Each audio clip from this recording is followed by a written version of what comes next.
بسم الله الرحمن الرحيم. halkan waa airportkii Burco. halkan darkastan waa halkii diyaaraddu marka ay runwayga shishe ay ka soo socotay istaagto hadduu la yiraahdo marka ay soo socoto apronkan ay taxiwaygi weeyaan apronki waa kan marka diyaaraddu halkay dadka ku dejisa waa halkan dadku kaga degaa terminalkina waa ka marka terminalka iyo halkan diyaaraddu istaagto waxa u dhaxeeya ciid baa u dhaxaysa dhulka ciidda ee u dhaxeeya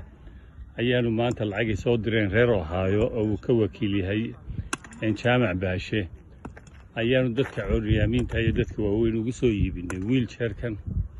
waa wheelchair dadka lagu qaadayo haddii la yiraahdo naafada wheelchair-kan aanu soo qaadnay wheelchair-ka marka lagu qaado wax la rabaa ilaa terminalka in laami aanu ka dhigno oo wada concrete laga sameeyaa waa departure-ka iyo arrival-ka labadaba waa shaqaaluhu ugu jiro sidaasaanu laami buuxdo uga dhiganaa oo qofka markuu diyaaradda ka soo dego ilaa inta uu taxigiisa xagga dambe taagan ka raacayo ciida arki maayo qarashkana waxa bixiya reer Ohio oo ka wakiilaya jaamac baashi marka insha Allah qofka naafadaana waa taasoo maanta uu ka raysanayaa gacan qabashadii gacanta la soo qabanayo wheelchair-ka